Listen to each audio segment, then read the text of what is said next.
सुधा समाधान।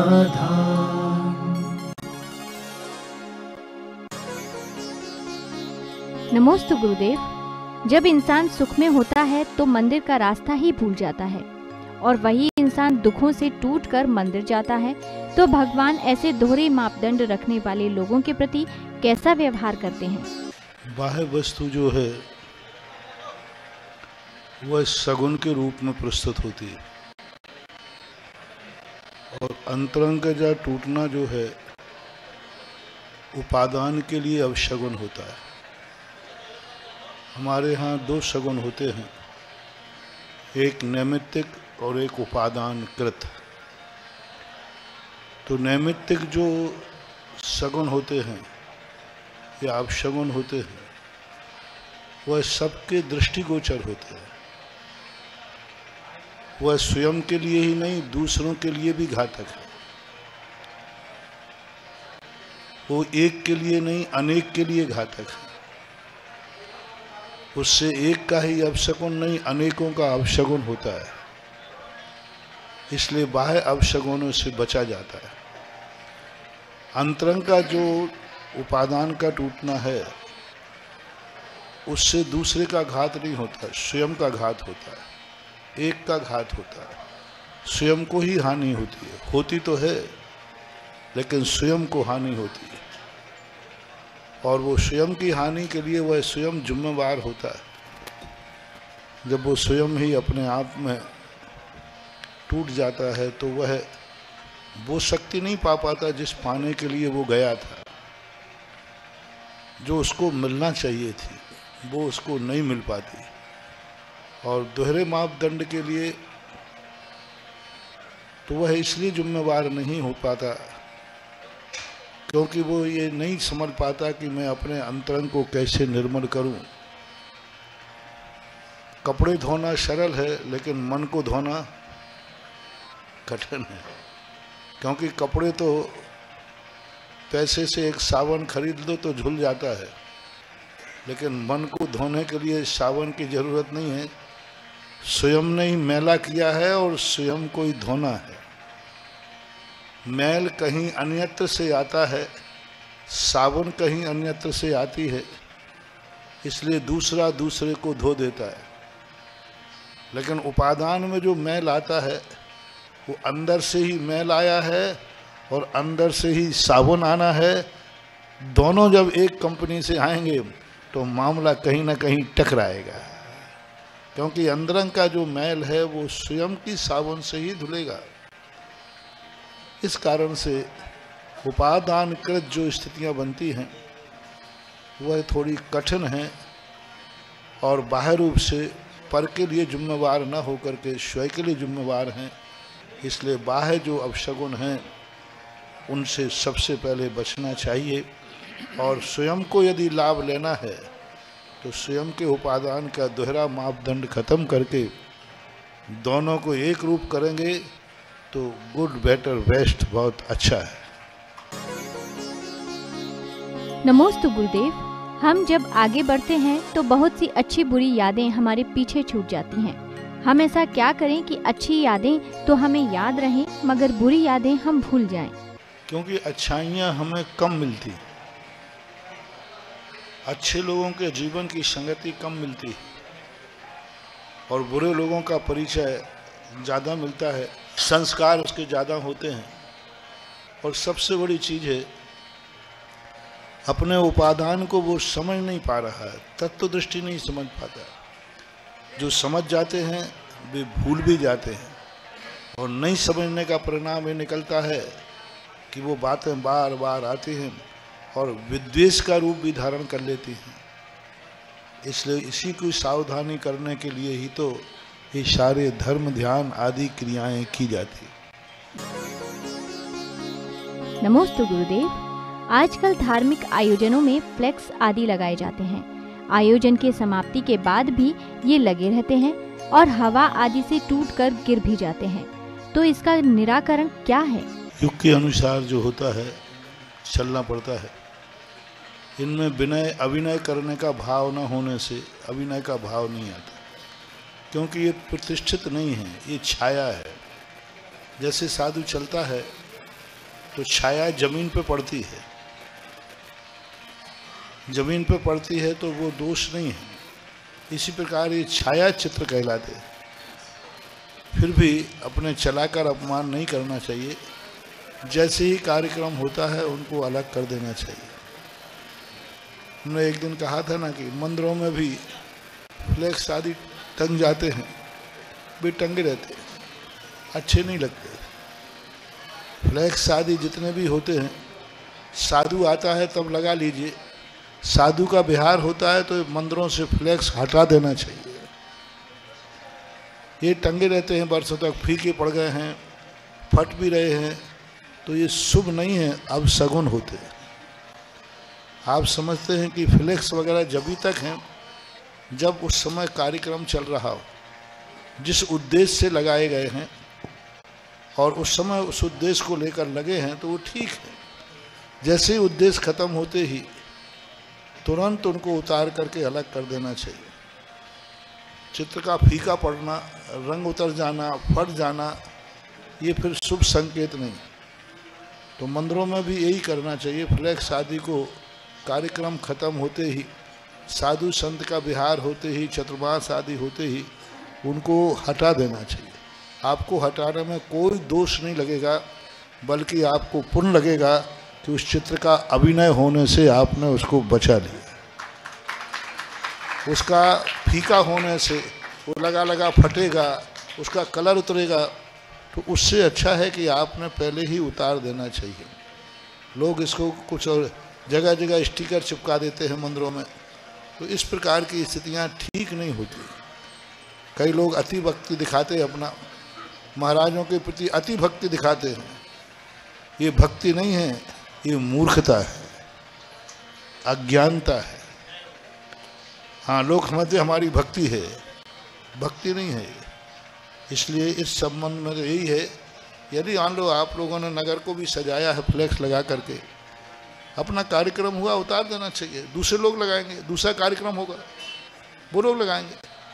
अपन लोग उसी को लगा के बैठे रहो, वो उठा के फेंकेगा, फिर वो तो सीधी सी बात है। यदि आपने नहीं उतारा तो फिर जो दूसरा लगाएगा वो उठा के फेंकेगा। इससे अच्छा है कि अपना कार्यक्रम हो गया, अपने फ्लैक्स उतार लेना चाहिए, अलग कर देना चाहिए। घरों पे भी ऐसे लटका देते बाहर फ्लैक्स, आपका कार्यक्रम खत्म हो गया, खत्म हो गया। देखो, आप लोग शादी ब्याह करते हैं तो वो पगड़ी बांधते हैं, क्या वो अच्छा है कि बुरा? जैन साहब, अच्छा है ना? तो फिर वो पगड़ी अब क्यों नहीं बांधते? शादी के बाद क्यों नहीं बांधते? यदि शादी के बाद बांधोगे और निकलोगे बाजार में ना तो लोग हंसेंगे। जो पगड़ी तुम्हारे एक सगुन थी, शुभ थी, जिसको आपने दस्तूर में लगाया था, और कार्यक्रम होने के बाद उसी वेशभूषा को फिर पहनोगे तो लोग हंसेंगे और उसका अपशगुन माना जाएगा।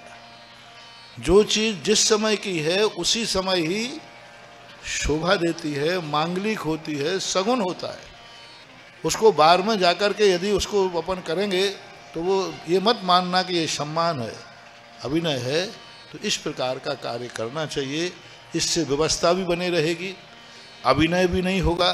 सम्मान के साथ आपने लगाया है, सम्मान के साथ उसको उतार करके डिजोल्व कर दीजिए, नष्ट कर दीजिए, उसको रखिए मत, स्टोर मत बनाइए। अरे साधु के शरीर से आत्मा निकल जाती, शरीर को जला देते, उनको भी जला करके नष्ट कर दीजिए, कोई आपको दोष नहीं लगेगा। साधु के शरीर को जलाना क्या साधु का अपमान है? आप अपने माता पिता की अर्थी में आग लगाते तो क्या उनका अपमान है कि सम्मान है? आपके दादाजी पिताजी मरने पर उसको आप जलाते हैं, तो ये जलाने से उनका अपमान है कि सम्मान है? सम्मान है, बहुत बड़ा सम्मान है। यदि नहीं जलाओगे तो कुत्ते बिल्ली खाएंगे, और उनकी हड्डियों को कोई कहीं ले जा रहा है, कुत्ते खा रहा है, बिल्ली खा रहा है, जानवर खा रहा है, तो वो अपमान है, जलाना सम्मान है। तो इन चीज़ों में सब में बहुत समाज को बहुत विवेक से, कई बार फ्लैक्सों को लेकर राग देश हो जाता है। अरे ये फ्लैक्स नहीं उतरेगा, ये तो लगेगा। अरे भाई काय को राग देश कर रहे? जिसकी बारात आई उसका लगाओ, जिसकी बारात गई उसको उतार दो, खत्म बात हो गई, लेना एक देना दो। सीधी सी बात है। उसी के लिए लगते हैं, नहीं तो वो तो लग गए साहब तो लगे, तो फिर उसका फिर कोई अभिनय करेगा और कोई बेइज्जती से उतारेगा, उतार करके फिर अपमान करेगा। ऐसा नहीं करना चाहिए, व्यवस्था बनाओ। मैं इसके लिए मना नहीं करता हूँ, क्योंकि आज का एक युग फ्लैक्स का है, तो निषेध तो मैं करूँगा नहीं, लेकिन व्यवस्था होना चाहिए, ये ध्यान रखें। नमोस्तु गुरुदेव। आजकल वृद्धाश्रम में वृद्धों की संख्या काफी बढ़ती जा रही है। ऐसा क्या किया जाए कि ये वृद्धाश्रम बंद हो सके? वृद्धाश्रम खोलना एक प्रकार का अपनी भारतीय संस्कृति में एक बहुत बड़ा कलंक है, और वृद्धाश्रम नहीं खोलना ये हमारी बहुत बड़ी भूल है। वृद्धाश्रम खुलना कलंक है और वृद्धाश्रम नहीं खोलना हमारी बहुत बड़ी भूल है। किसी को धक्का नहीं देना, लेकिन जो कीचड़ में गिरा है उसे हम ना उठाएं तो ये हमारी बहुत बड़ी भूल होगी। हमारे संस्कारों में सबसे बड़ी कमी रह जाती है।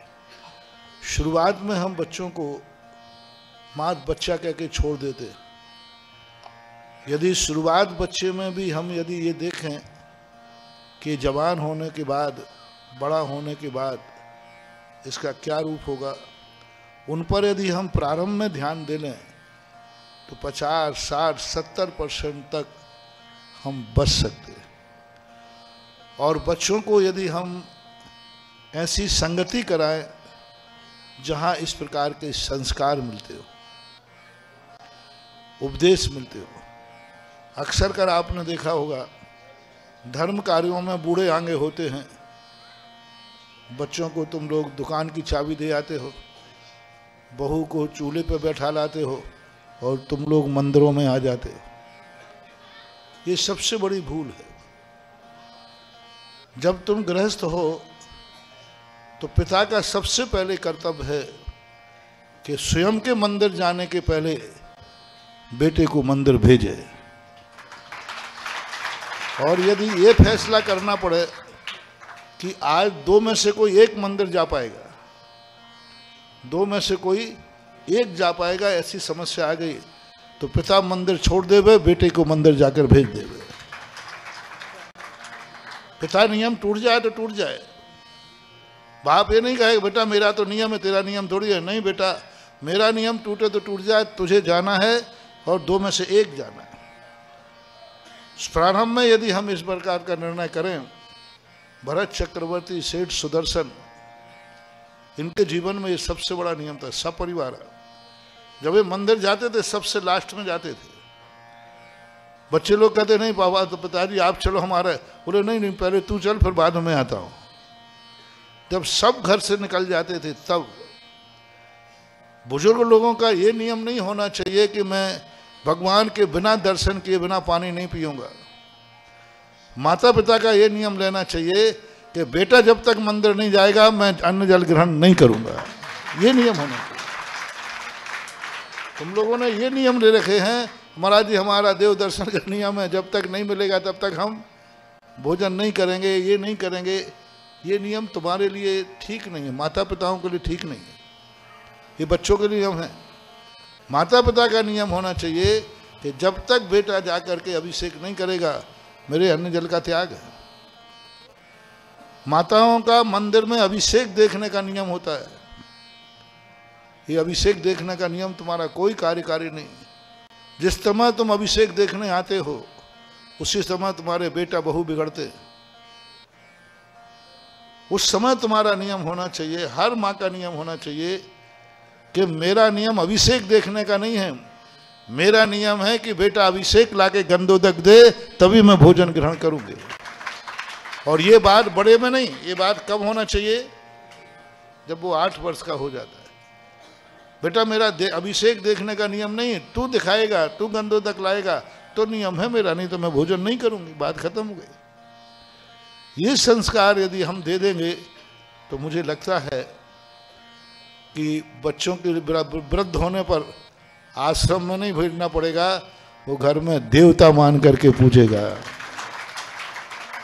मैं तो कहता हूं कि आप इनके प्रति जो भाव हैं, ये संस्कार आपको देना पड़ेंगे, और ये संस्कार आपको वसीयत में देना पड़ेंगे।